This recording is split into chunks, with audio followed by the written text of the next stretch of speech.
What's up, African Fight Fam? It's your boy JB back again with another episode of the African Fighters Podcast. This one is a classic, guys. We have a full house.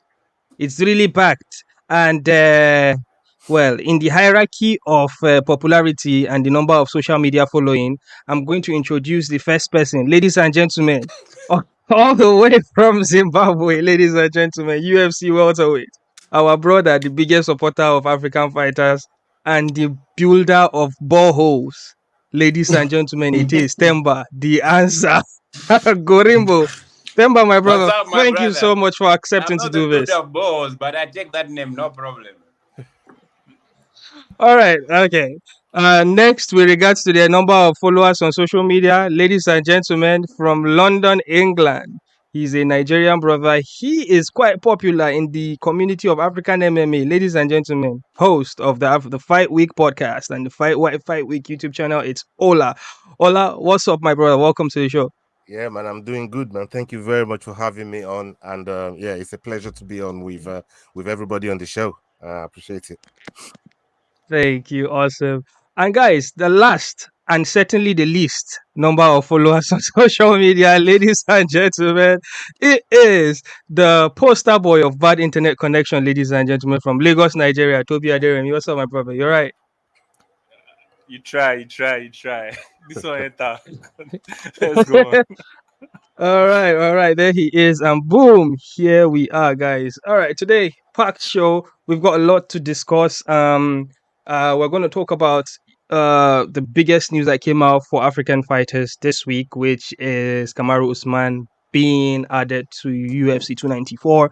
We are going to talk about the African fighters that fought last week, and then we'll talk about a few things around here and there, and then we would also talk about Temba Gorimbo a bit, so we hear from him. All right, without any further ado, guys, I'll try to, because we've got a lot of questions, a lot of topics to go around. I'll try to be as quick as we can so we can get out of here. And yes, if you are in the comment section, please feel free. If you're in the live chat, feel free to throw in some comments, and we could get into that. And a big shout out to our patron, Christopher Graham. Did a good job with the questions. I didn't get to add any questions. It's basically a copy and paste from Patreon for this one. So thank you, Christopher Graham, for these questions. Amazing stuff. All right. Last week we just did, then all of a sudden, bam, Paulo Costa was posted that he had an elbow surgery, and a lot of people were thinking that this fight would probably not happen, but Paulo constantly said that it's gonna happen. He went to Yas Island, or Abu Dhabi that is, and got in touch with a UFC doctor, and they diagnosed him, and apparently he needs another surgery, so that means that fight fell off. And the UFC was thrown into a limbo trying to get a replacement fighter. There were rumors that Kamaru Usman was going to be the replacement fighter in middleweight. I could remember Gilbert Burns, who trains with Kamaru Usman, posted a video of Kamaru Usman in training, and he said he is getting ready. And that was a big hint, and I actually thought it was going to happen.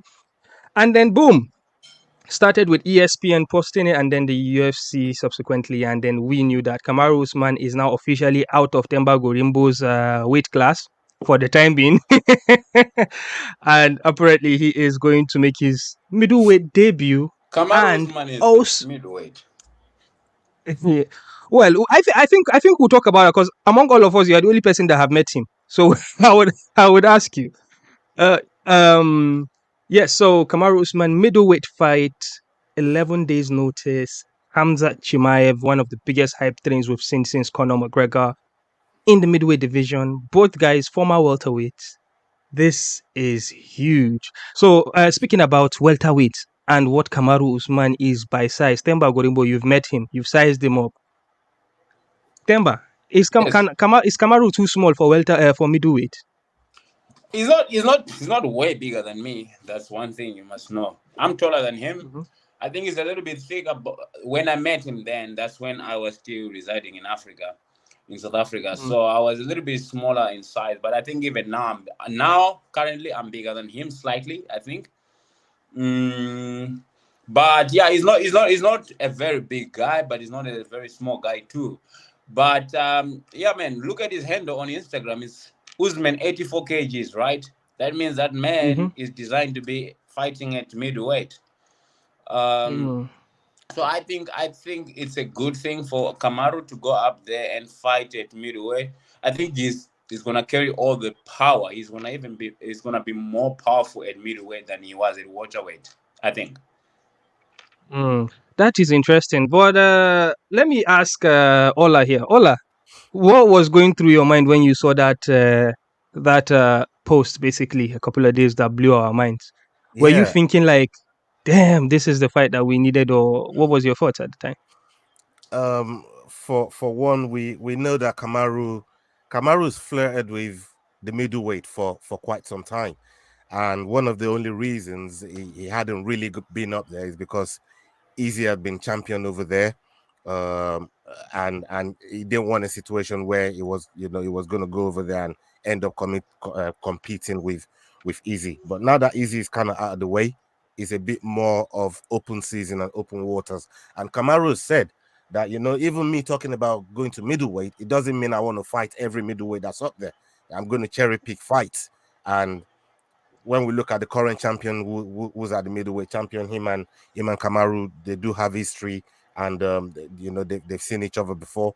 Albeit it was a while ago. Strickland is way more better than it was at the time when they first met. So it's gonna be interesting to actually see what Kamaru is going to display for people over there in the middleweight division. Now, when we're talking about Khamzat is, like you said, probably the biggest hype train since Conor McGregor, and now both of these guys are going to be fighting. And then there's a rumor that whoever ends up winning this fight is going to get a chance to see Strickland. So it's a very, very interesting one. It's not a rumor. It's not a rumor. Dana White actually confirmed it. But with regards to that, Toby, I'll get to you in a second. But with regards to that, Temba, do you think it's unfair to the guys in the middleweight for two welterweights to come into the middleweight division and fight for a number one contender show and come for the title shot, basically? Bearing in mind we have another African that is a clear-cut number one contender in Dricus. Look life is unfair. That's one thing you must understand, and also you must never feel like you're entitled or owed anything in the UFC. We all want to be champions in the UFC, and the UFC is a business. They have to do what matters first. What is going to put the business forward first? Them putting Khamzat Chimaev versus this guy for the title, you have to look at it this way. They feel like, okay, cool, these guys are willing to take this fight on short notice. And these guys have got a popularity, like they are more popular than let's say Dricus, right? Who we are talking about, that is the number one contender in the division. And that's the reality of what it is, like it's about who's bringing. It's not about like, the UFC is a very tricky pawn. I have come to understand this now. That in the UFC you have to do what you are told to do in the UFC. You don't try to do what you feel like. In the UFC you do what you are told. No matter, you are not the only man that is bigger than the sport is Conor McGregor. Other than that, man, in the UFC it's not same as EFC where if the promotion likes you, you will get what you want. Here in the UFC, brother, you are not entitled to anything. You can be number one contender in the UFC. I've learned this, and I hope I can also keep this lesson for my future. One thing in the UFC, it's a business. What they do is what suits the business in that time and moment, and they can shelf you. They will forget about you. They don't even look at what they've been doing now. They've not been even mentioning Dricus' name in the interviews, and it's so sad because I know how hard it has been for Dricus to get to the title to where he is right now. He worked so hard. It's a difficult path. It is a very, very difficult path to get to be where he is number one, bro. Like many people dream and wish to be in that position. But my advice, if I have to give Dricus, is fight whoever they want him to fight next. Beat that guy. Hopefully he gets a title shot after that. Because So you think I would suggest not posting and feel like you are owed anything, because the UFC also watches and sees those things when he's posting those things, and you cannot. I understand the love and things from supporters and stuff like that, but just be careful on what you post on the social media, because they watch and see those things, and the more you make them feel like, the more they want to point a gun at you. I feel like, and then they might Mm. just, I think you are making, yeah, just for context, guys, Temba is making reference to, if you go on Dricus's story now, he's reposting every comment or every story or most stories that people talk about him being treated unfairly. So I kind of understand. And to be honest, in my own opinion, I think he is kind of being punished for saying no to a title shot, that's which there is no rule towards that, because think about it, right? Khamzat Chimaev versus Strickland is a way bigger fighter than Dricus versus Strickland. If it was Dricus versus Adesanya, then there's a different topic there. Khamzat Chimaev, Usman versus Strickland 2 would be a way bigger fight than Dricus versus Strickland. So I kind of see from a business point of view, they probably think that they are doing the right thing. But I have a question with regards to where Dricus will be headed next, right? We all know that we've seen it many times in the UFC where there'll be a number one contender fight, and maybe the fight was a dud. It wasn't too exciting. There wasn't too much display, and then the UFC would just act like that didn't happen and just go with whoever is more exciting. Like, let's say maybe Usman goes out there and wrestles for 5 rounds and wins, right? And maybe wrestles and kind of like doesn't do too much damage, maybe a bit of a slugfest like that. Maybe the UFC will be like, maybe we go with Dricus. I don't know if that could happen, but let's assume that, let's look at it from Dricus' point of view. Would you stay and not fight and wait for your title shot, or would you fight the next guy they put in front of you? I think maybe what would probably happen is maybe Paulo Costa hails up and they'll be like, okay, Dricus, there's your fight night main event. Toby, would you agree with me?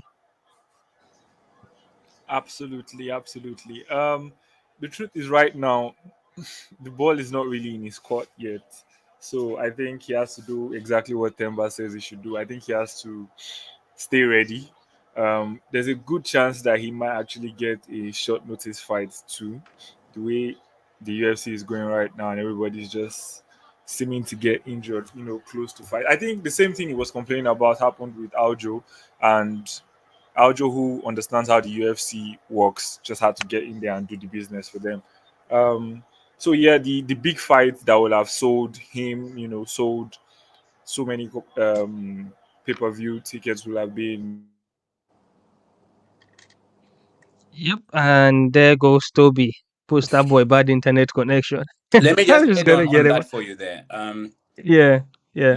If I am Dricus, what's happening next month is the light heavyweight title, and I saw that he posted that he wants to fight to become a champion at middleweight and the light heavyweight. If I'm him, I'll Mm, put myself back in the good books by saying, can I be the backup fighter for that Backup fight? fighter. Mm, Yeah, like, mm. can I be the backup fighter for that fight? Then that Yeah, puts you that's a good back one. in the talks of being on the good side. Being in the. And because Dricus beats Alex Pereira, Mm-hmm, 100%. I can tell you this: Dricus beats mm-hmm, Alex Pereira if Jiri ends up pulling out. Dricus can beat Jiri Prohaska. If I can tell you this, mm, he can beat Jiri Prohaska. Jiri Prohaska's ground game is not the best. And mm, I know Dricus, his ground game is very good. So I feel like he has a chance of becoming a champion this year. If that mm, fight, if somehow instead of doing all the other stuff, I would get ready and stay ready, because you're carrying that card is already carried by John Jones, so they don't need mm-hmm, any extra pay-per-view points from anybody. mm, So what you just do, you mm, put your cards, which is I think it's a good risk take thing, because at the end of the day, you are putting yourself in the best position with the promotion as well. They say, hey, I understand what has happened, but can I put can I carry my card mm. to the up division, because and he can Yeah, beat he and to can be beat both honest, those guys. I can mhm, guarantee you this. and it's been in the light heavyweight. If push comes to shove and they'll be like short notice replacement, he doesn't need to cut too much weight. to make the light heavyweight weight cut. All right, so before we go, we just quickly brush into Islam versus Volk 2. It's not just Kamaru Usman that accepted a big fight. This might not be a very popular fight in the United States, that Islam Makhachev versus Volk, but it's a crazy fight in the Middle East and also in down under New Zealand and Australia. But we saw the first fight, Islam versus Volk, which was a very, very close fight, very bang-out fight. Volk just showed how tough he is. Um, Ola, you haven't spoken in a minute, so I'll just give you a chance to quickly tell us which would you be more excited about, Charles Oliveira versus Islam or Islam versus Volk 2? Both fights are really, really good. I like both fights, but definitely more interested in the Volk versus Islam fight, because the last fight was so close, and some camps are saying Volk won it, some sides are saying Islam won it, and because it was so close, yes, on record we have that Islam obviously won the fight.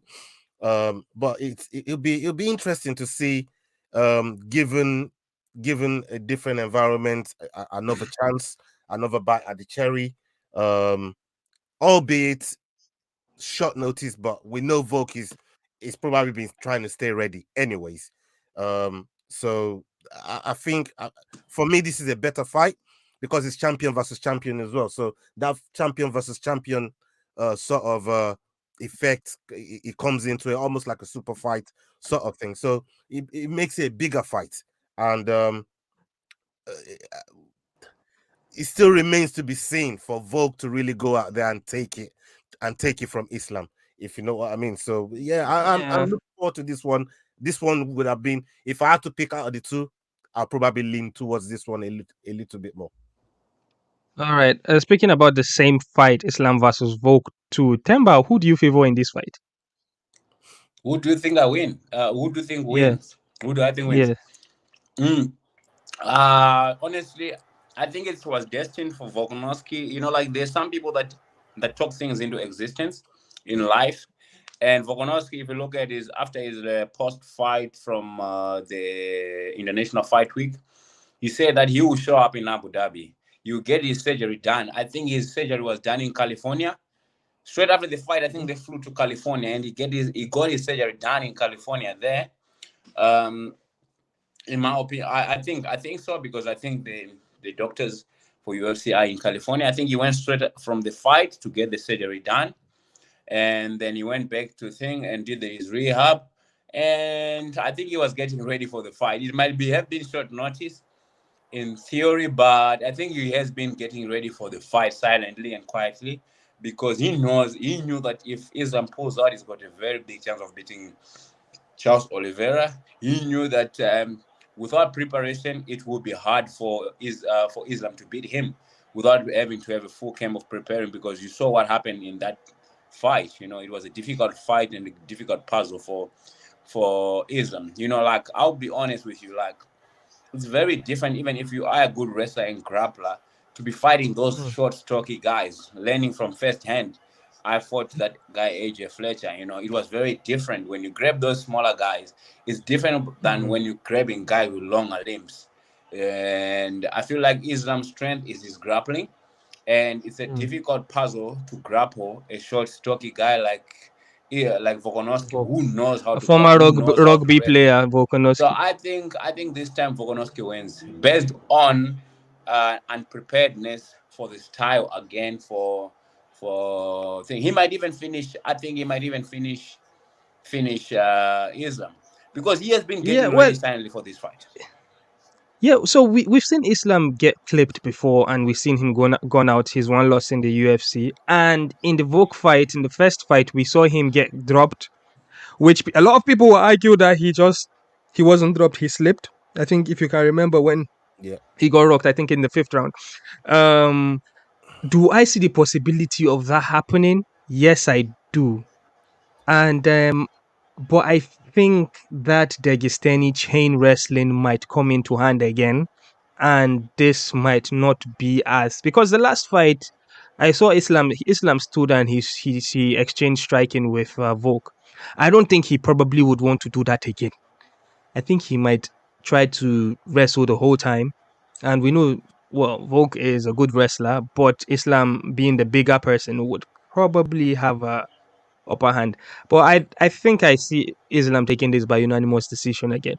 That's my take. Temba does not agree. You are shaking your head.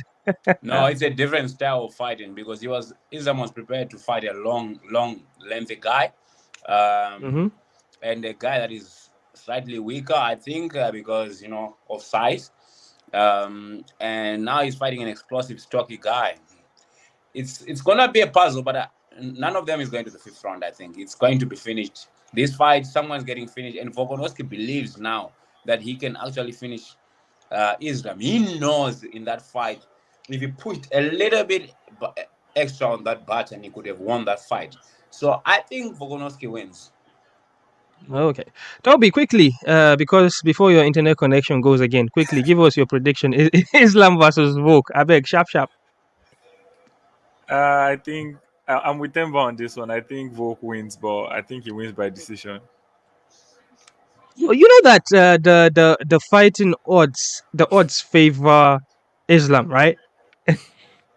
Yeah, but like Volk has like he has been in there with him now. He knows what to expect. He's felt the difference in size and all of that. Plus, it's a fight that in his head he has already won mentally, based on what happened the last time. A lot of people thought he won, so I feel like he's going to be. There's nothing that's going to be new to him going in there again. Plus, the whole Islam wasn't really preparing for this fight, so short notice. Uh, Okay. All right. I probably should have spoken about this a long time ago. Well, after we finished talking about Dricus. I just want to touch about Israel making an appearance in, I think, an interview or a podcast. I'm sorry, I can't name drop because I can't remember what it is. And he said he's not retired. I don't have the quote in front of me. He's not retired, but he's taking some time off because he has been the most active champion in the past couple of years. And he feels like he's coming to the back end of his career. Temba, you are nodding your head. What do you make of this? I knew about this before all of you guys. I think I knew about it when I posted a video of me talking to Israel, a video when he was talking to me, I think like Mhm. 4 or 5 weeks ago, 4 weeks ago. I knew Mm. about this already. Izzy told me, we spoke, and he told me that he said to me, brother, between me and you, I'm gonna take a break from fighting. And for now, I'll be watching you. Then he says, go out there and do your thing. I'll be watching you. But for now, I'm gonna take a break. He had some injuries that he told me about, obviously. I can't say because it was brother Yeah, talk. obvious. But having that said, like having to have kept that secret. Hey, this was the longest I have kept a secret from somebody. And I was glad when you spoke about it in person, because you also want to feel like you're putting the news out there first. But yeah, he told me about it a long time ago. And I tried to convince him when we're chatting, when we're talking. I tried to convince him not to make that decision because I love Izzy. I was like, brother, don't make that decision yet. Just take it easy. Don't train. I know something is gonna reignite you, and you come back. You can beat this guy, Sean Strickland.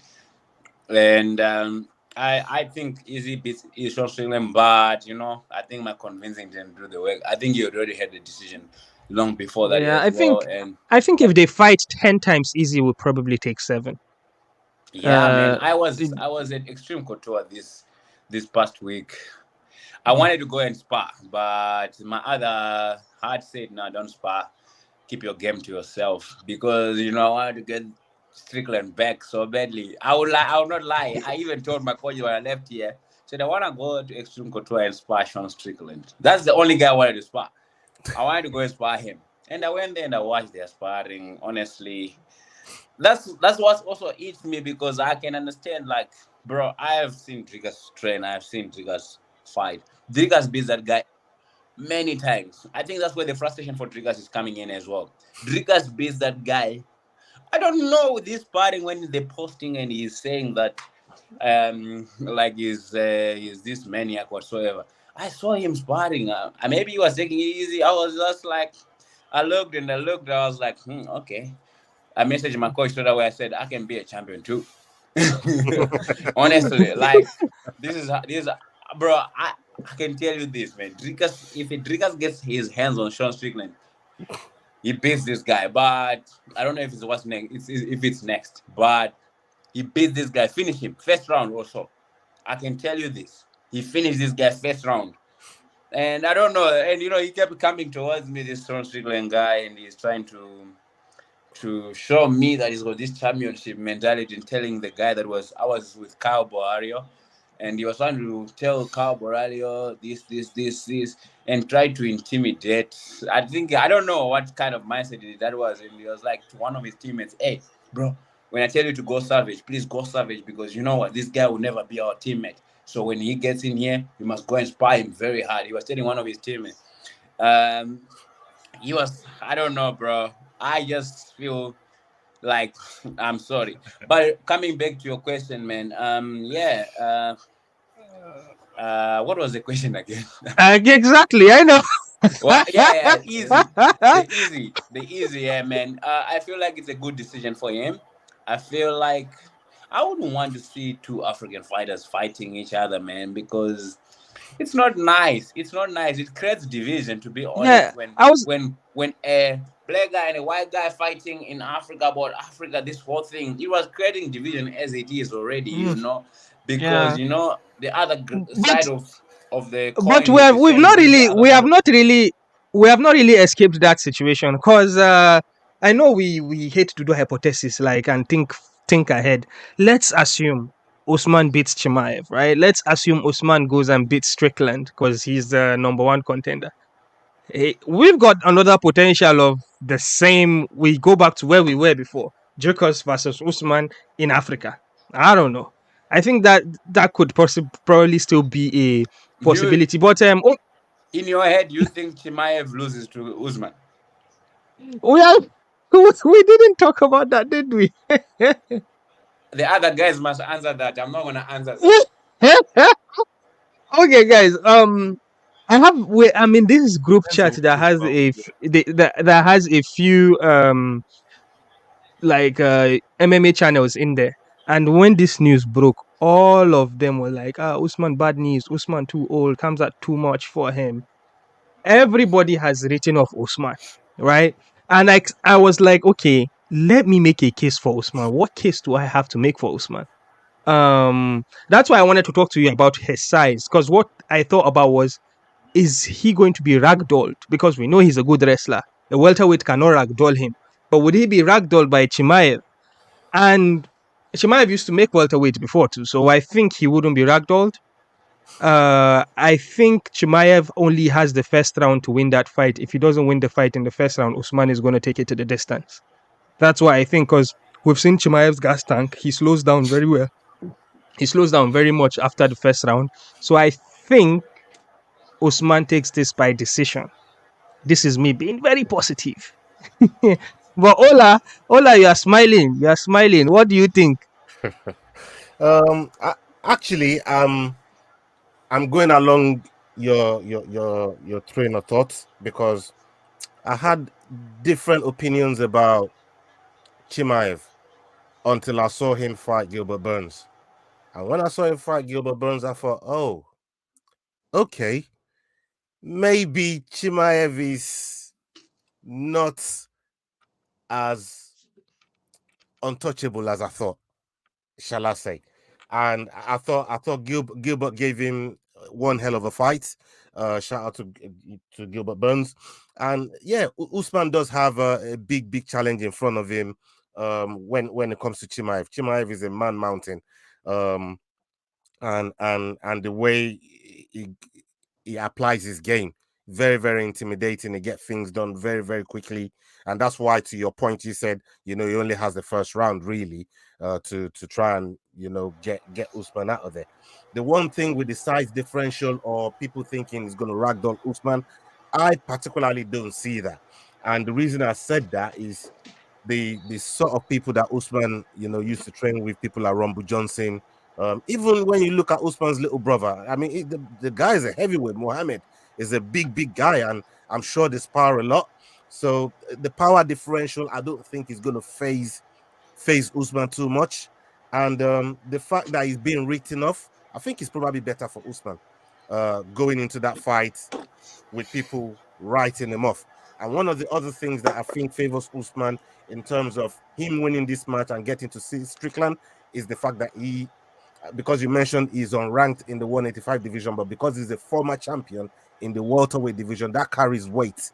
So when the former champion comes into a new division, usually more often than not, they get a quicker path to a title shot. So I think that's the situation here for Usman, and if he pulls it off, who knows? It could be the next one seeing Sean Strickland. Whilst it's not fair for Dricus, like Temba just alluded to earlier on, UFC is a business. They do what brings the eyeballs to the fight and what put bums in seats. So that's Okay, that's what they care about. let's take your prediction, Ola. How do you see the fight going? Because we've understand your train of thought. Now tell us. For me, Usman wins. Usman wins by decision as well. I don't think he finishes him. I think he wins by decision. Should I go to Toby for his prediction, or should I come to you, Temba? Toby. Okay. I don't think there's anybody that can ragdoll Usman in a wrestling match. It's not going to happen. Not in that middleweight division. I think it depends on which Usman we get, right? If we get the Usman who fought Leon the second time, he probably loses to Chimaev easily. If we get Usman at his peak, when he was still Usman, then Chimaev is in for more than he bargained for. But so I'm not entirely sure where Usman is. But seeing as this is a short notice fight, I mean, he's got how many weeks to prepare for this fight? That's the only place where I'm concerned. And as you said, Chimaev pushes the pace very, very early in fights. So that being said, and taking everything into consideration, I still think Usman will find a way to come out on top. Sorry for being too optimistic, but yeah, I think Usman will win. Temba, do you dare to be different? Look, coming back to Ola, look, one thing I can tell you this: Chimaev is not that big either. Chimaev is not that big. I've met that guy too. Right. We were both cutting weight last two years back in 2021 in Abu Dhabi. Okay. I was cutting weight on the treadmill. He was taking his weight, and I looked at him. I sized him up, obviously, There's guys in the same division. He says, yeah, he's not that big. He's not that much of a big guy. But Usman is a muscular guy, and he's a strong guy. And I don't think he can get ragdolled like that Jin Liang was done. But there's a possibility that can happen too. Having that said, because just based on the readiness of who is ready, except if Usman was getting prepared silently. But also, like, one thing I can tell you though, most of the time when you see a fight getting announced, it's not that day or that it gets announced or the day before. Normally it's like, I know this from information. When the fight gets announced, it's not normally the day. So that means that this fight, Usman, he didn't take this fight on 10 days notice. It's not 10 days notice. 10 days notice for the announcement, I would think. I would say the fight was known when Costa came on the with the elbow injury thing.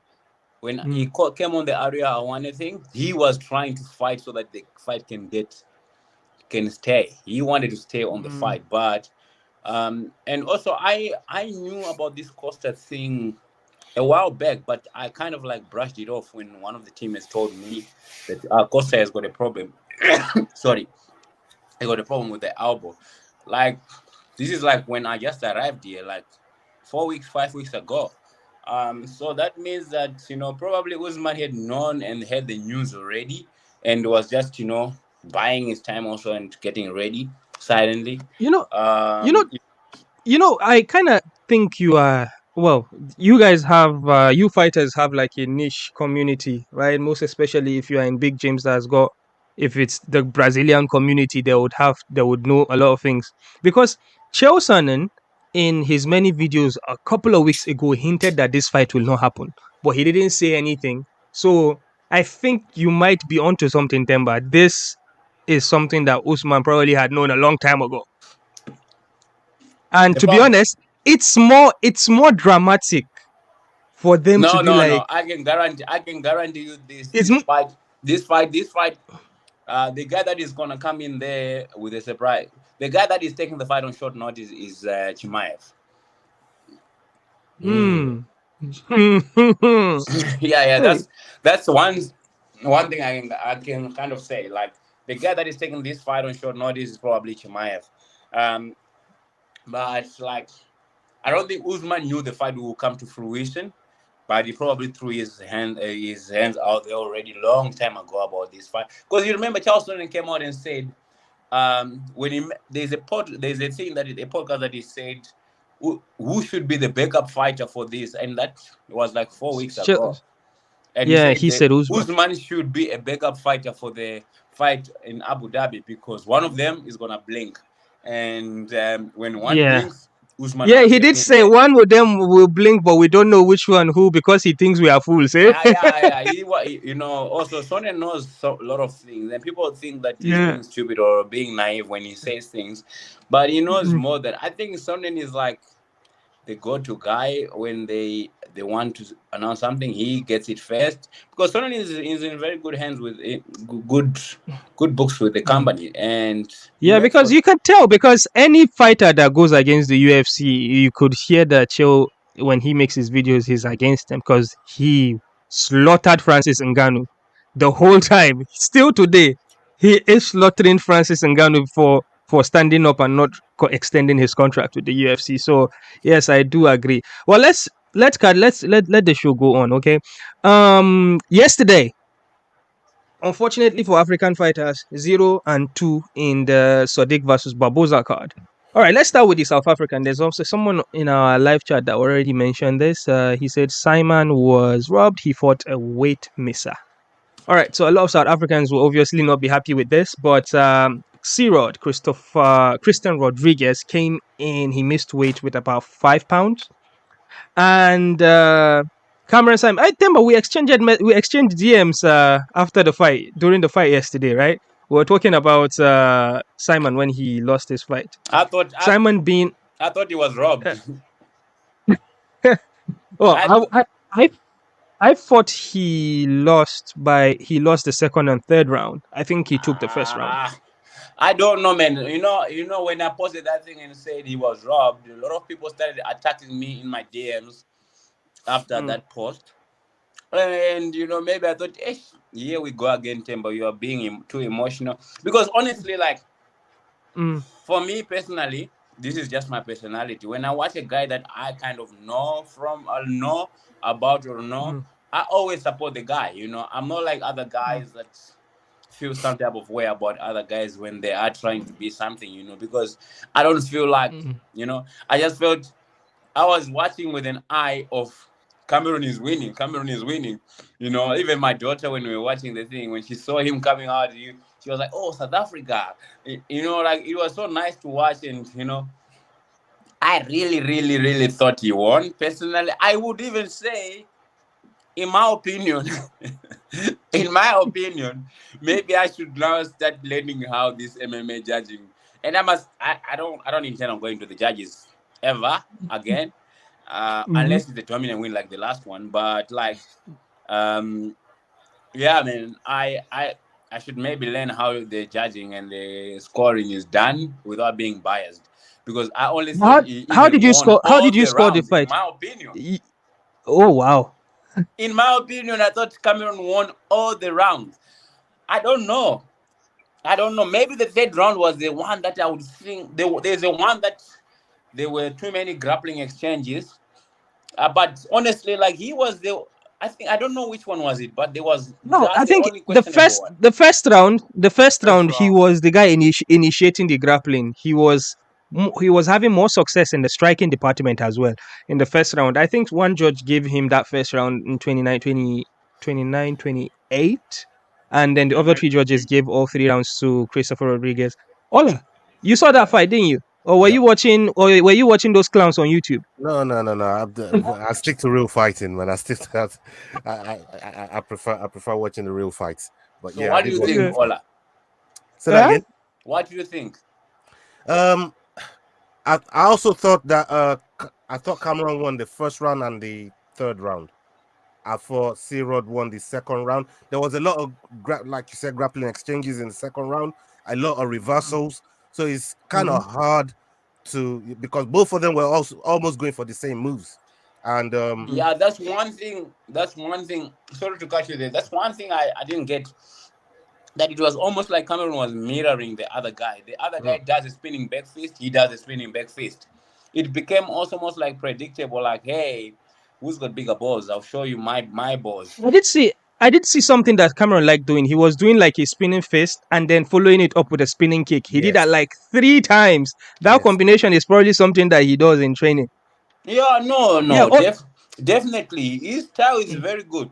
I just feel like mm. yesterday he was fighting a little bit rushed, but that's his style of fighting. Oh But he was yeah. also fighting. I went back and looked at his pre-fight interviews. It was more based on bonus.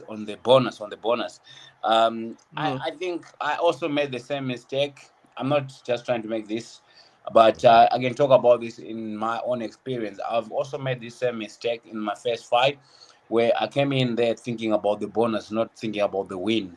And it's a big mistake sometimes with experience that we think more about the bonus Yeah. because Well. we want the bonus because if you're leaving Yeah. at the Yeah. last As minute if. at 50K, Yeah. As a fighter, if you are rushing and trying to get that finish, that means that you are not setting up strikes. You are not feinting. You are not looking for openings. You are just going heads on. So there is no reads, and that gives the opponent a chance to also like if that opponent is but there's no way is C-Rod won that fight. To be honest, how? I I honestly think that Saaiman won the first round and he lost the second and the third. Who was That's initiating the strikes? Who was initiating the strikes? C-Rod was countering all the time. yep. But Sirod was landing because you see the face of Cameron Saaiman? And Uh, like in the second round, wait, Toby, sorry. In the second round, during those exchanges, those grappling exchanges, Sirod spent more time in the dominant positions, right? Because when the switches happen, That's the part. Yes, I don't. because if the switches happen, immediately and if you can remember, maybe because of the weight cut or maybe because he missed weight, but Rodriguez looked like is the stronger person in the grappling exchanges. He looked like because sometimes he just holds Simon and then trip him to the ground. It wasn't like a like single leg or double leg takedown. It was like more of like pushing you to the ground by force. Yeah, it But was a but bully. Yeah, yeah, it was. yeah, but Ola, what did you think? You've not finished making your point. Yeah, I mean, when you have a 4 pound, 5 pound advantage, it's easier for you to do those sort of trips and takedowns like that. And I get it, Mm, but for me, like I said, I think Cameron won the first round and the third round. I think the second round mm, was a little bit more stickier to judge, and probably would have given mm. that to Cyril. I thought Cameron won the fight. Um, it was unfortunate for him the way it's panned out. Um, and who knows where he goes from here? Like you said, Themba's right in terms of maybe he went into the fight a little bit bonus driven, because I did speak to him before he went into the before he went for the fight, and he mentioned he was going to try and get C-Rod out of there within the first 2 rounds, and hopes that they stand and bang to get a good chance of getting the bonus. So he did have that at the back of his mind going into the fight, but you know, like you fighters always say, you don't lose, you learn, and hopefully there's some valuable lessons to be taken away from this fight in terms of how he approaches the next fight and go for the win, and then whatever comes after the win in terms Speaking of bonuses s- comes after that. mm, But speaking the about win going to the is next most fight, Toby important. has been an audience since, eh? Toby, I beg, what do you think is going to be next for Cameron Simon? How do we get him back on track, eh? ah, how do you get him back on track? Oh, I think that first of all, let me just say I don't know which fight you guys are watching because I legit feel like Saaiman lost all 3 rounds. All Um, three? All yes, three? he was initiating a lot of things. Yes, that's just how I feel. I feel like fights that are super close like that, they usually score it based on damage, right? And Oh boy. Toby was about to break the internet and his connection just got broken. So we're I just don't gonna know. take him out of it. I don't know. Look, once again, I also had to delete my post because I had put out there and supported them. People were attacking me left, right, and center. Say, hey, that was a clear anonymous decision. Say, hey man, you need to learn MMA. So I thought, let me delete this. No, honestly, I had to delete it. I had to delete the post. Even I had to delete. I had even messaged Cameron Simon and say, "Hey, bro, heads up, you were robbed." And I even deleted the message to him because I thought maybe these people are right and I'm wrong. And Mm. yeah, man, like for me, like someone even posted, I think Dricus posted something like that on his story, and I even agreed with him and said yes. And then I went on and deleted the message because I thought people are saying to me otherwise, then it might look like I'm being stupid. So let me not make a fool out of myself. So I don't know. I watch too many fights with people that I know with emotions, and I'm Yeah. not calculative on what's happening. Every time someone that I know throws a punch, I'm thinking you are winning. Um, so yeah, I'm sorry, It and is fair. It is I fair. will I'll watch the fight again because I feel like there's so much to learn just You know. for me as well from watching him fighting, being based in South Hmm. Africa, and like many people, like for me, I learn from everybody. Ever since I came to America, now I've learned one thing: I'm a student of this fighting game, and the best thing that Mm. happens is when you are here, you can watch all these fights, live events live. It's not like waking up at 2 a.m. What I do when I'm here, I watch the whole UFC card from start to finish. No fight missed. Because I want to learn from every single fight.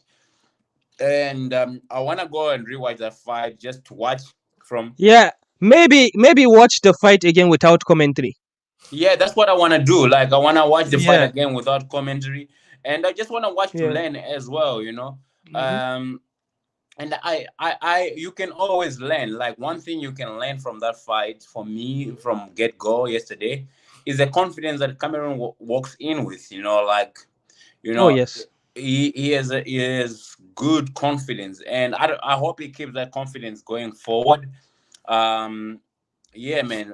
The confidence is a great attribute to have, especially when you are fighting at this level, because here it's not just skill, it's the will as well and the mindset that you have. And for a kid like that is 22 years old, like I have always said high things about this kid, and I said, even you will remember, I said to you, Yeah. he's gonna Yeah. be He will legendary be a like champion. Dustin Poirier and them. I think because he's only 22, but however, he has to Oh. make a comeback from this. Hmm. Because this is the first time the kid It's has not ever how hard lost. you fall, is how you get back up on your feet. Yes, yes. But Because when yeah, you're undefeated as a fighter, that's I see. that's that's one thing. Also, I want to say, a lot of these undefeated fighters, I also have been there where I was undefeated. A lot of like I've seen it also. Let's say with perfect reference like Nicolas Wende. I've seen it with a lot of like most recently. A lot of when you're One day that undefeated, you he feel was the guy that invincible. the guy that we lost in Brave, right? Yeah, yeah. When Yeah, you're the Zimbabwean boy. undefeated Yeah. and when a guy start posting and being obsessed about being undefeated, then I start to worry. When a guy start talking about the record more than winning the fight, I start to worry because I've been there too, where the record mattered more than winning the fight. Staying clean mattered more than winning the fight, and I went into a fight and I lost, and I almost devastated. Like I was so devastated from that fight.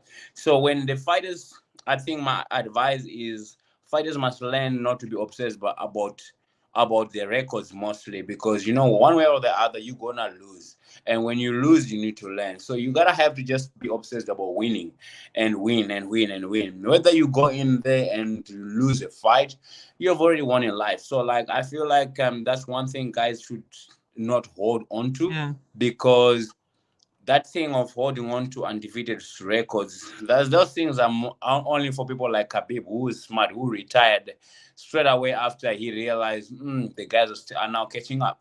It's You think that if crazy you were how still fighting now, you would be Khabib undefeated? how it's crazy how Khabib and his two siblings are undefeated. They've got almost 100 wins among themselves. That's crazy. Talk about winning mentality. Yes. So Christopher Graham is giving you a shout out, Temba. He really Christopher Graham is our class captain. He's our monitor here. So thank you, Christopher Graham.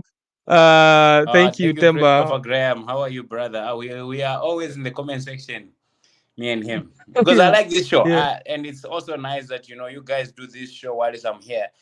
It's perfect Mm, time for me because it's Sunday, and I've done my training already. Normally I do my training after. I always go run after, mhm.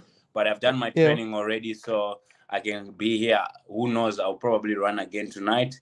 But yeah, man, it's Oh a boy. perfect time for me to be on this show. I like this show because you know what? I like to support guys that I'll come back to you, Ola. I've got used to it, but like uh, no, You know like what? I like to. I'm gonna take notes. The things we are going to discuss after all our topics. Ola, you're one of them. So continue, No, Temba. no, no. One thing I like, like you need to be diverse. You need to be diverse. You need to diversify, support everybody in terms of Mm-hmm. when you are supporting these combat sports, especially for African fighters, because I know how hard it is for all the African fighters Mm-hmm. in Africa, especially people of it's very difficult to get a platform where you can talk about yourself and be yourself and think. So I respect you guys from the African fighters. And one thing though, you guys need to stop only Nigerians. You need to add up many guys from other countries. I've not seen a We Congolese yet try. on this show. So We you try, guys, bro. We don't have a translator, my brother. no, no, no, no. There is Congolese that can speak English, like Elize Kubanza. He can speak English. Speak to that Yeah. guy. Well, does Igu Kabesa count? Yeah, yeah, he counts as yeah. Oh, but we had him here. We had No, him no, here. but yeah, yeah, you have had him Although here. No, I'm just saying to you, like, our portfolio is not let's as promote the diverse boys. Let's as. promote the boys. Let's promote the Yeah. All boys. right. All right. So sorry. Before we go haywire, let's complete. We just have one more topic to complete this. So the main event of yesterday, Super Sodiq Yusuf, he won the fight of the night bonus against the legend in Barbosa. All right. So this fight started with like ruthless aggression by Sodiq. He dominated the first round. A lot of people assumed it was a 10-8, including one of the judges. Actually, two of the judges assumed the first round was a 10-8 because he really put it on Barbosa, and what a chin by Barbosa of staying in that fight. And the next four rounds went the other way around. Barbosa came back, and how about that spinning head kick in the third round? So yeah, Ola, I know you. This is close to you because Sodiq is a Yoruba boy like you. So what were your thoughts about that fight? Yeah, this one hurt bad, man. This one hurt. This one hurt bad. Um, but look, big up to Barboza. We know how much of a talented fighter he is. His body of work speaks for itself. Sodiq, obviously, he needed to come in there and really show Barboza that listen, I'm the young stud here, and I'm the one that's got more ceiling moving forward. And we saw that in the first round, and I thought, okay, uh, you got to remember this is a 5-round fight now. Barboza has been here before. You got to remember this is but it looks like he just emptied, almost like he emptied the whole clip in the first round, and there was nothing left to give Barboza or to surprise Barboza for the coming rounds. And the way Barboza just took over the rounds in the second all the way to the fifth was just, it just left my jaw down there in disbelief. And I thought I was fearing for Sadiq's life, in that fight. But all in all, look, he gave a good account of himself by staying in the fight. I mean, he got stanky legged from that wheel kick from Barboza in the third. Uh, it, it was a bad night. It was a bad night for Sadiq, and I hope he's able to get himself back together and get back on the horse. Because there's a very very talented talented fighter there, and we know 145 is a very, very tough division, very, very tough division to get past some of these guys over there. So I'm sure he'll be back. He'll be back. But yeah, it's Barboza's night, and well deserved from Edson Barboza. His body of work, man. It was just vintage Barboza yesterday with some of the kicks, some of the knees, the elbows. Yeah, Yeah, I can't say no much more than that. But we got a good fight, and they got fight of the night. So yeah, yeah. It was a good fight, but Temba, we were chatting about the fights before I slept off. I didn't see the main event until in the morning here.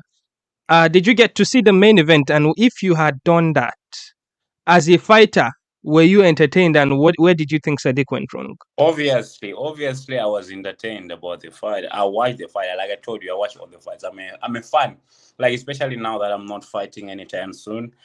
All I do is train and watch the fights and come on this podcast and talk until I have a fight. I'm only fighting next Okay, week. you heard it here. Temba is coming back next week. Continue, Temba. No, yeah. I'm here. Like, I'm now like an influencer now, Yeah, I will be honest, man. It eats me so much that I've been getting ready for the fight, and now I'm not fighting. Just off topic.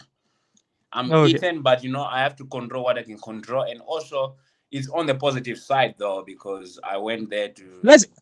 Let's come back to Sodiq. We'll get to that at the end of the show. Let's go back to the main event. I watched the fight. Sorry, man. I'm stupid sometimes. So Dick, I think like all I said, it was a very entertaining fight. So Dick won that. Won that first round.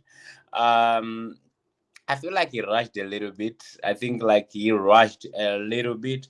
He wanted to get Barboza out of there, and it got him. I think he should not have exchanged grappling in the end of the first round. Exactly. I think he should exactly my I thoughts. think he should have just not pulled up, got into that guard, and stayed out and just keep on throwing. The referee Yeah. was about to stop that fight. Yeah. Yeah. And when he watches that fight, he will regret, because probably he thought, I'm not getting this guy out. But he was very close. One clean punch away from getting. And he getting would that have guy gotten that out of there. because grappling with Barboza and Barboza pulled guard, he rested.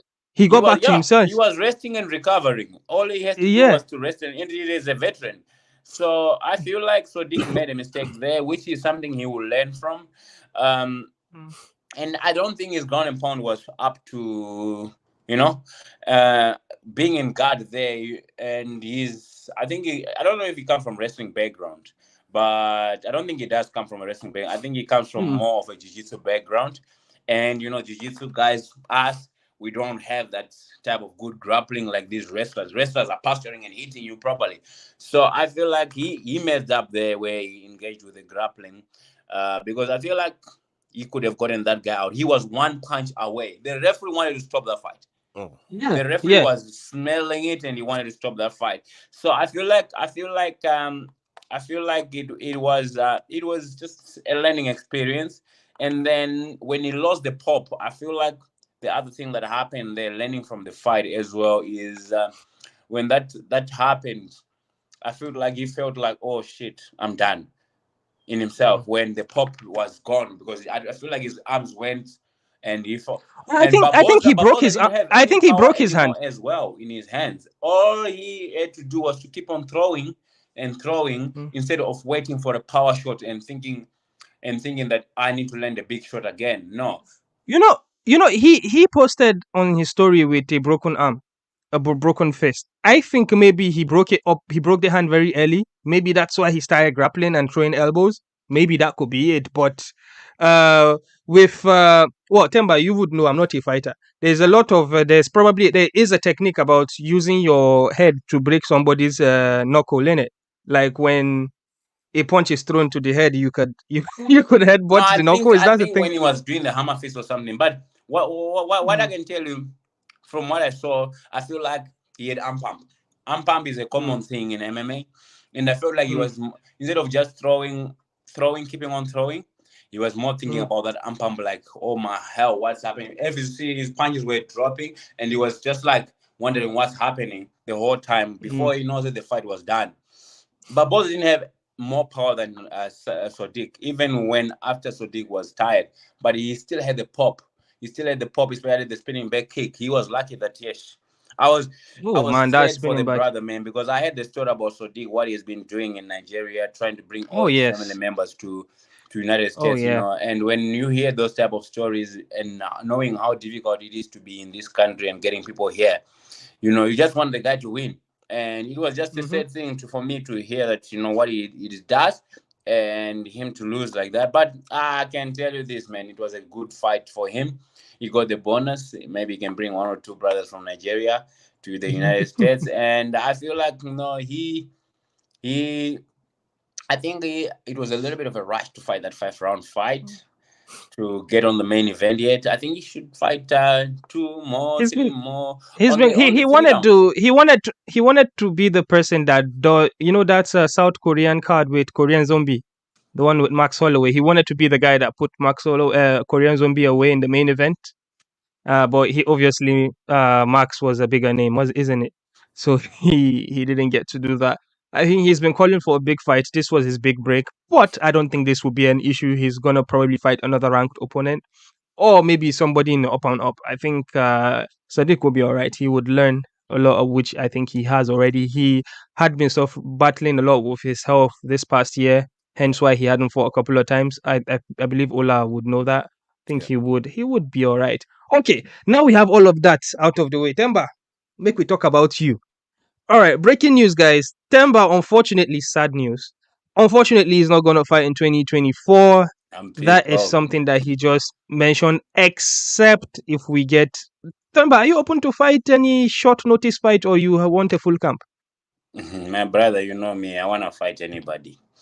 But Mm. unfortunately, there's smarter people than me that know the sport better than me, and that are in the sport than me, that I am with. And I even said, if there's a lot of fights on the card for December that are happening, that are in the waterweight division.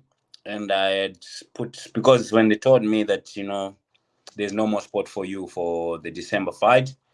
Um, and yeah, unless you want to go and fight in China, which Yes. is which is not something, because if it was like 2 weeks before, maybe I would go, or 3 weeks before, I'll go and fight in China. But it's 2 weeks, it's 1 week before Kobe's fight here for the title, and I don't think Oh, yeah. it's just like it's like, unless you want to go to China and fight there, Temba, but you need to fight in front of Americans. no, that's You also don't the need to thing. fight in But the. You don't need to fight in the Apex, Temba. We want to see you in an American arena. yeah, We want man. you So yeah, we man. want you Coming to back have to your the coming sorry to to the America audience and moments. people that were listening. Sometimes I'll go back to this thing when I'm asked another question, because I'm just like a little bit frustrated, and it just feels like wrong to be doing these. Like now, I'm gonna what am I supposed to do now? Go on media runs, right? Just posting and shit on Instagram. Sorry to swear, but yeah, that's the only Mm. thing I can do. Training, but I need to relax my mind. I don't drink alcohol. I don't party, so I'll keep on training, keeping on training. And besides that, what I'll do is chat shitty on Instagram and on this podcast until December, because I'm only gonna fight probably, if I have to be honest, probably March here in Miami. There's a what is that? Is that UFC 300? I don't know. Oh, okay, that's in April. There's a pay per view in Miami. That's what I heard. And I think that'll probably be 299. UFC 300 yeah, so I'm being is in April. probably reserved for such card, Mm. or January. But January is one Oh in yeah. at the Apex, or one at the thing. Look, in all honesty, their plans is not for me to fight this year. Um, Mm.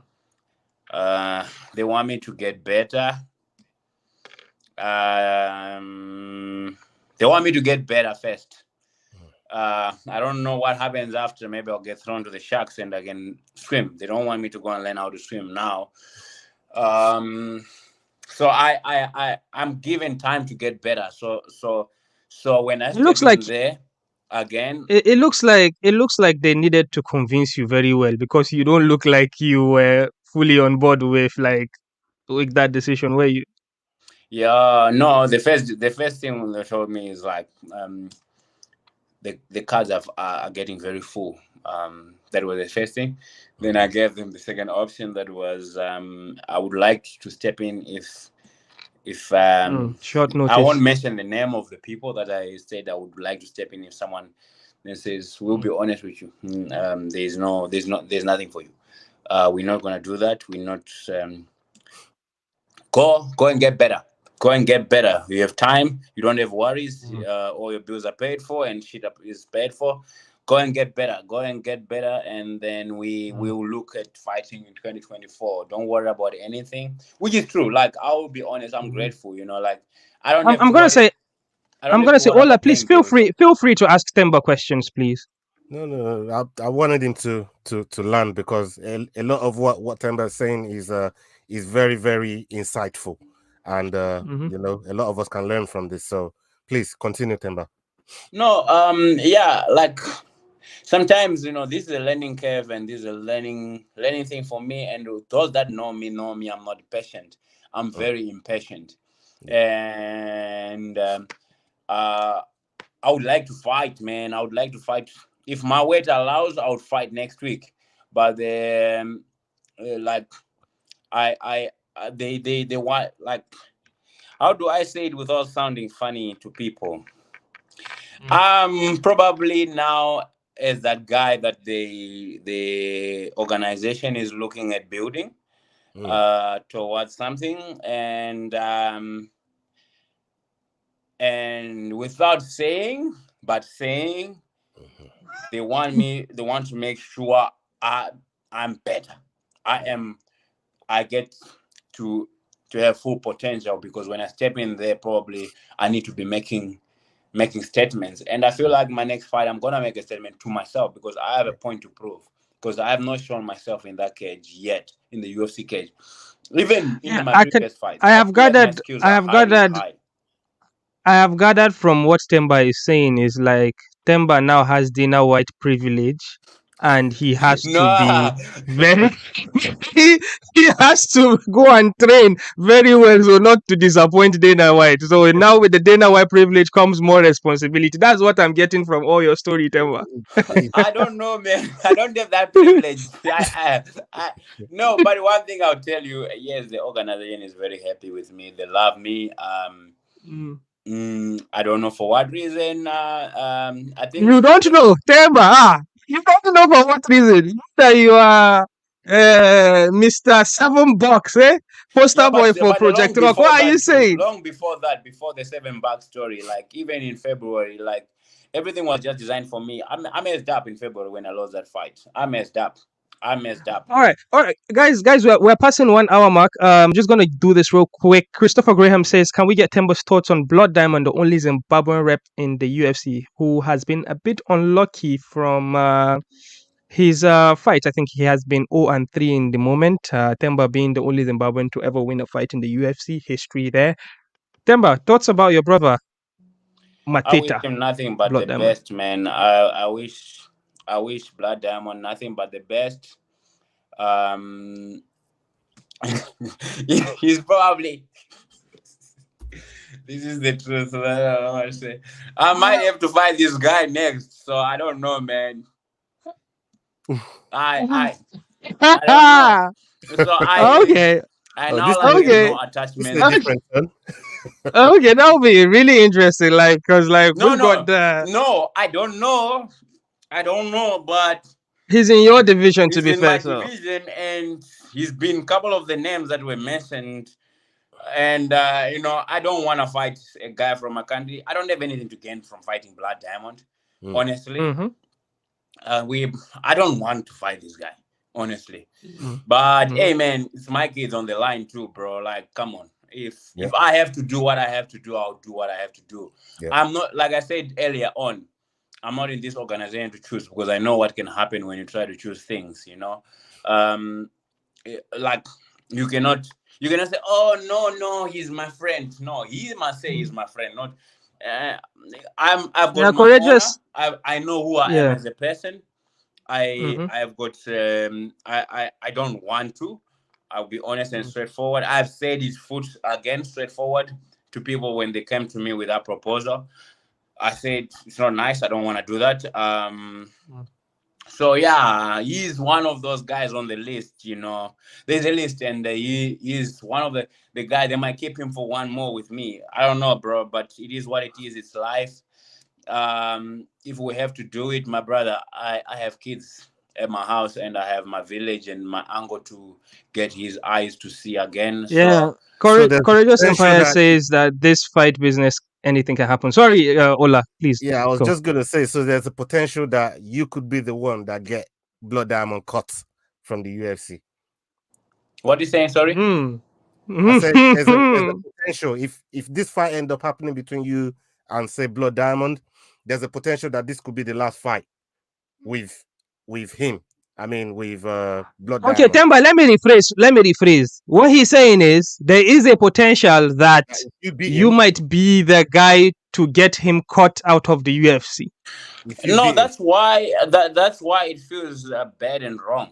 I don't want to be that guy because the guy is nothing bad. Like I don't want to be that guy. I've been that guy. I've been a hitman for the past 2 fights. They've been sending me to be a hitman. When I fought AJ Fletcher, they were trying to send me as a hitman to go out there and get AJ Fletcher out of there so that they can, cut him. And, I kind of like saved his job. Then this next one was Takashi Sato.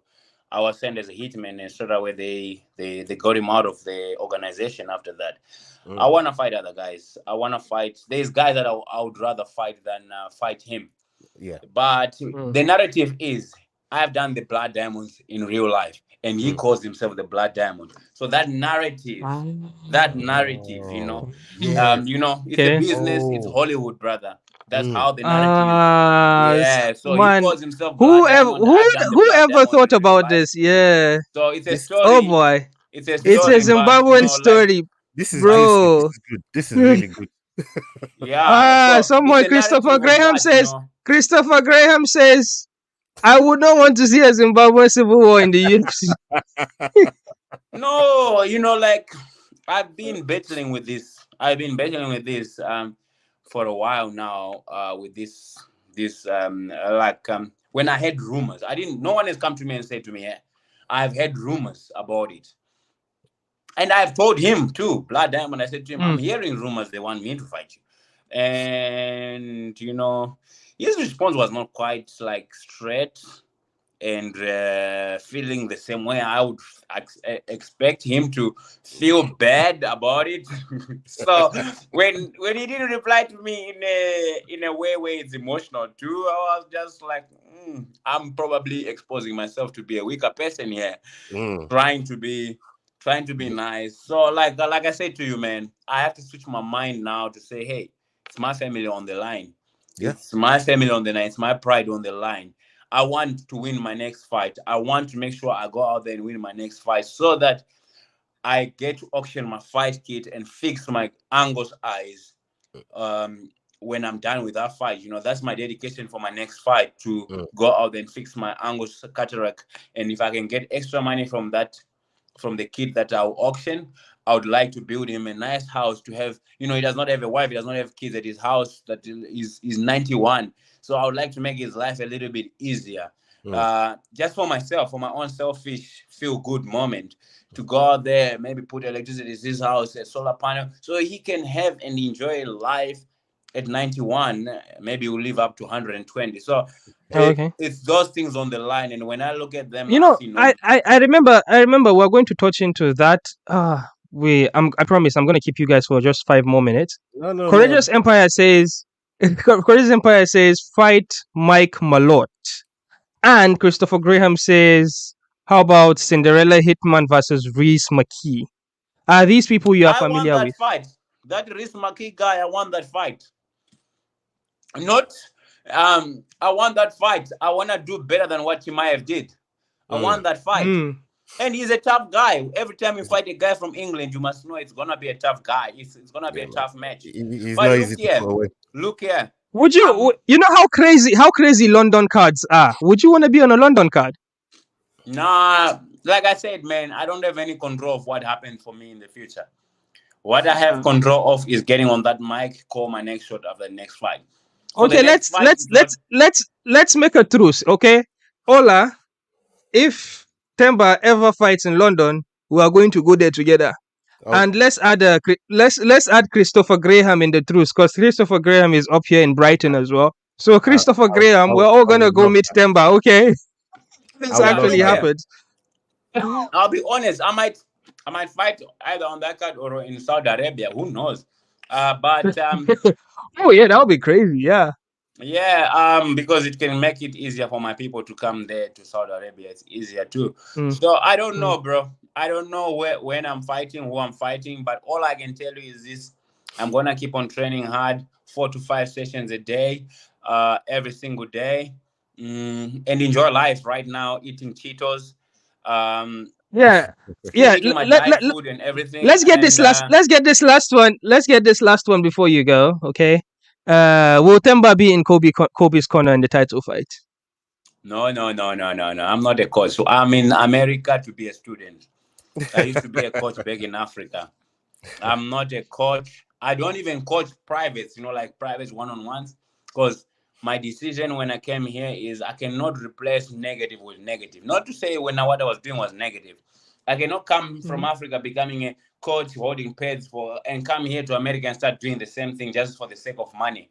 I'm in a position where I'm blessed enough by the rock to be in this position, so I have to take advantage and train instead of holding meets and stuff and teaching people. Even in a class, I will not correct you if I'm training with you.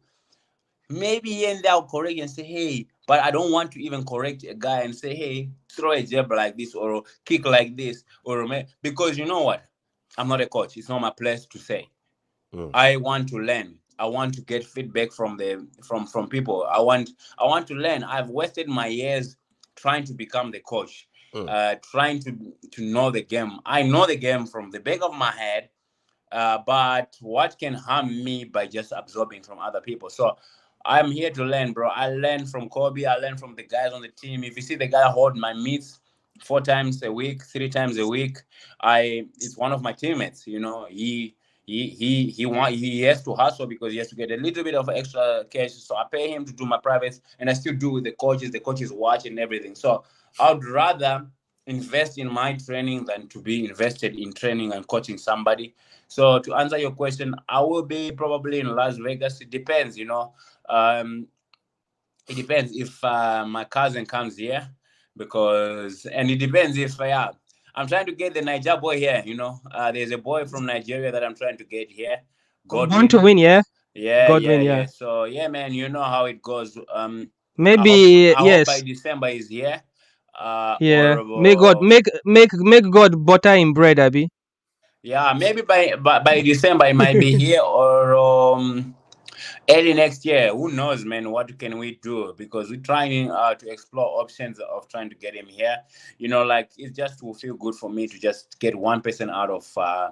Because it's been my mission to throw the ladder back to people that I like, and he's one of those You are people that I throwing like. you are throwing a lot of your weight on Godwin, born to win. What did you see in him that makes you feel like yes, this is a project I feel It's not a is project for going to me. deliver?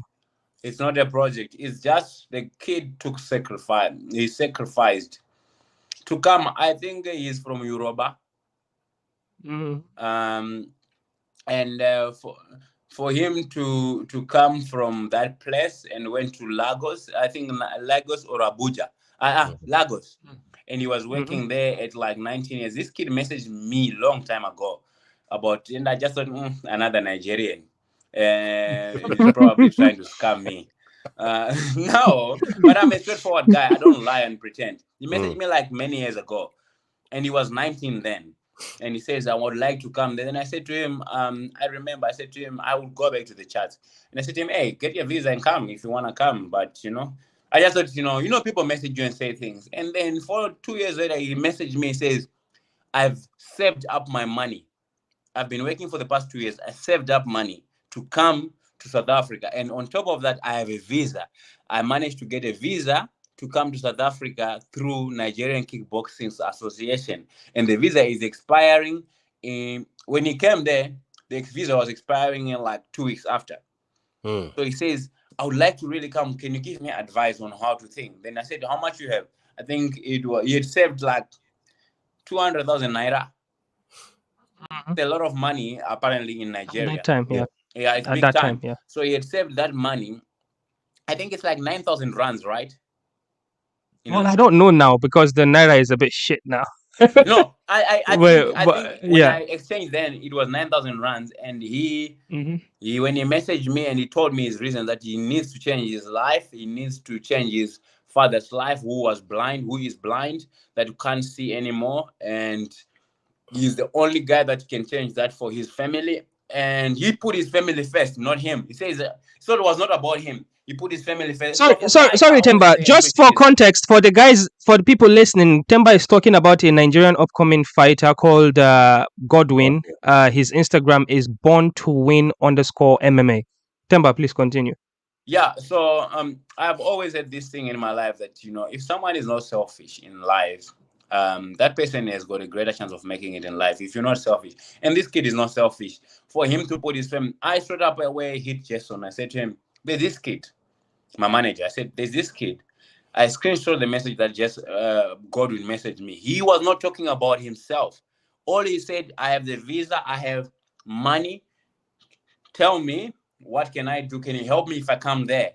I want to come to South Africa because he says to me, if I miss this opportunity because the visa is expiring and I only had this chance to get this visa because I said I was going to go to participate in a kickboxing tournament with the Nigerian national team in South Africa. And if I miss this, I don't know if I'll ever make it to South Africa again. And you're my only hope." And then when you see a person putting other people first and saying that they want to do this, for me, it's just like, okay, cool. I was waiting for this kid at the airport at Ora Tambo at 1 a.m. in the morning.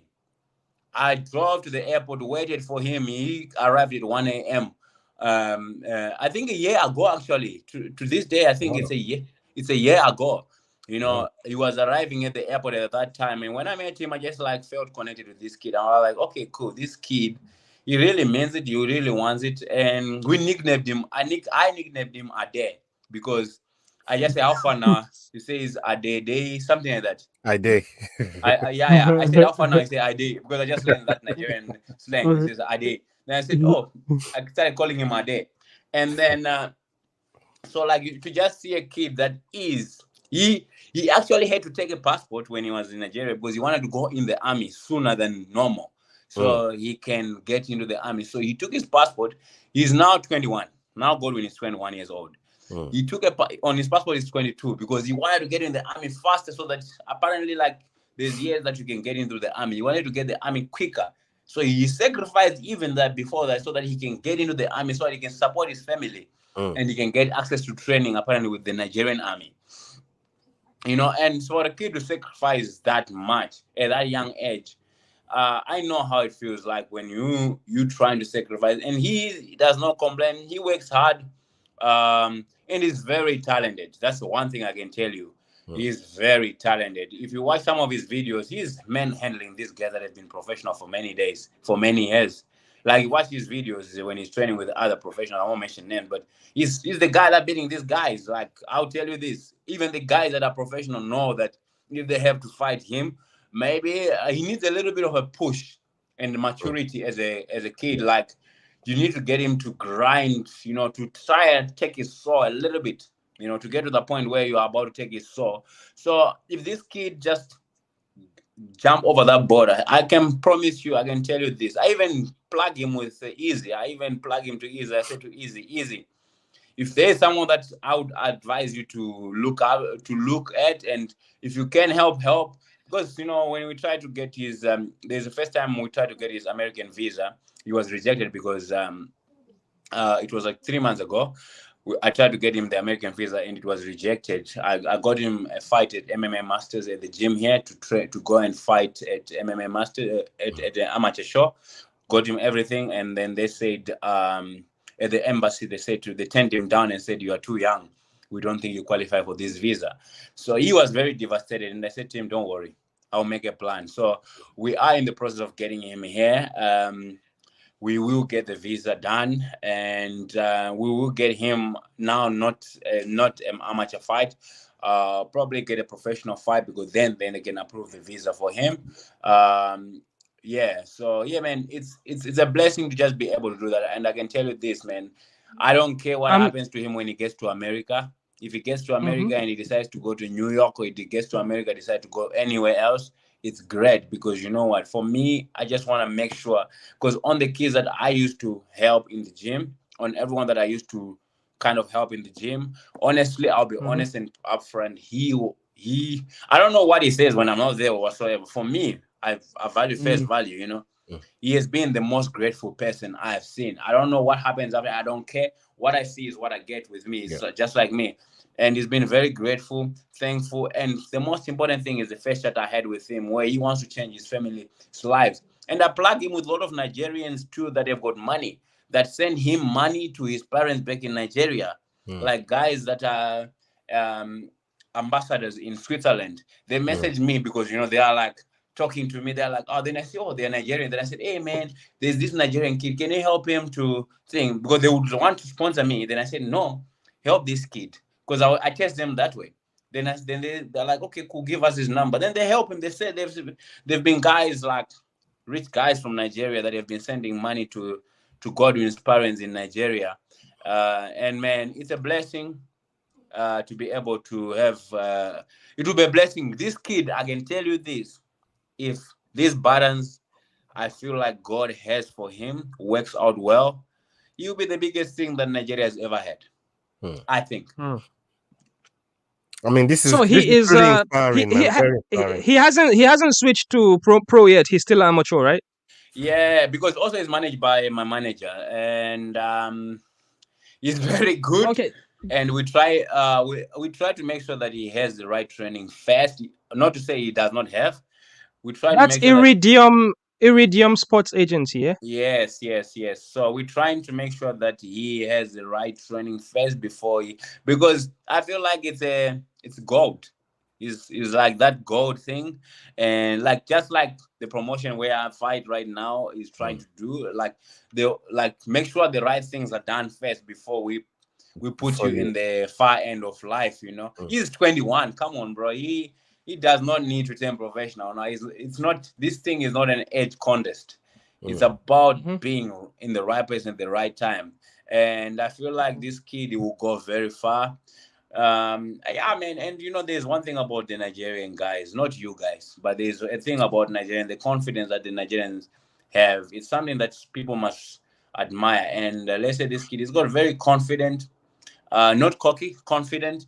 I don't know what's cocky, because people were subjected to other things and whatsoever, but he's a very confident kid, and he's himself. He does not, to me, I don't know what like I said, some people can, what he does with other people, to me is a very confident person. And I feel like the sky can be the limit for him if he remains himself. He's outspoken, which is rare to find, especially in Africa, because people judge you and people feel like if you are outspoken, you speak a lot, and they say you talk a lot, or you are arrogant whatsoever. So I feel like you guys with your show, you with your shows, you guys should support this kid. But also, let's not get him too much hyped up, because you know what? He still gotta fight. He still gotta show up and fight. And I feel like maybe he will learn from maybe myself and other people that you still gotta fight no matter what. No matter what, like let's say with me with the Rock and stuff like that. I have all the hype and stuff like that, but I have an understanding in my head that I still gotta go in there and fight for myself, fight for my life when I get in there. So I feel like I can say all these nice things about him, predict the future for him, but he has to design his future himself. It's up to him. He's got to Yeah. he's got to put in the work. All right, guys. I think we've got to draw a line here. We've never been on this pod this long, and that's because we have the answer here. He's been giving us answers, guys.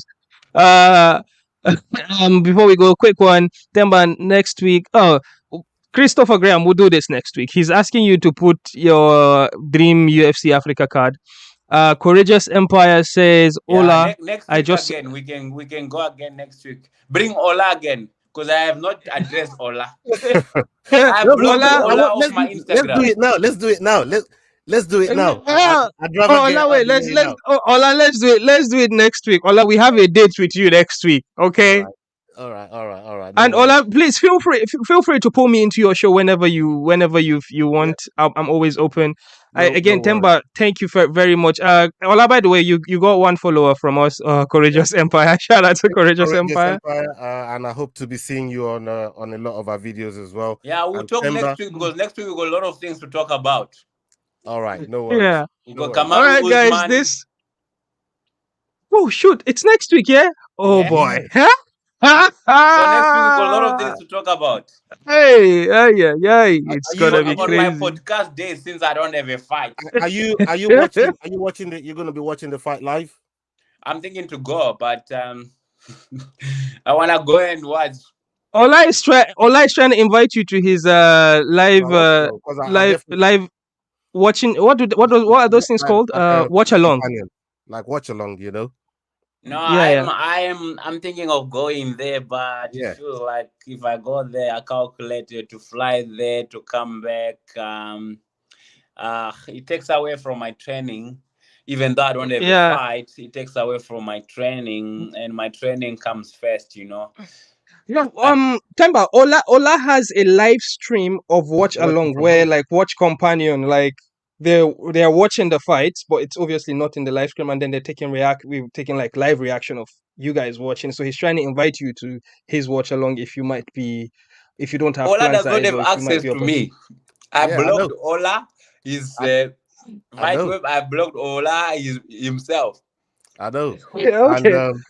like I said, it was a misunderstanding back then, and I was hoping at some point maybe you get to see the other side of, because I We'll said to talk you at the next week time, about it. yeah, no worries, no worries, no All worries. right, Nah, guys. for All now, right. let's watch. I don't. Let's watch separately. Me and Ola need to resolve this. Okay. Honestly, We'll I do really that. want to Look, know what I'm happened. always What supporting the happens, African guys? brothers, you know. But Yeah. when the African brothers don't show the love, I just be like, okay. All right, Courageous Empire. We already gave our predictions earlier in the show, so you could watch it if you just rewind a bit. All right, guys. This is a cliffhanger. Next week we are going to hear what is it that happened between these two beautiful African men. All right, It's all good right, for guys. the It's show. been It's good for the show to keep going. yeah, You have me until yeah, December, Yeah, until end of yeah. November.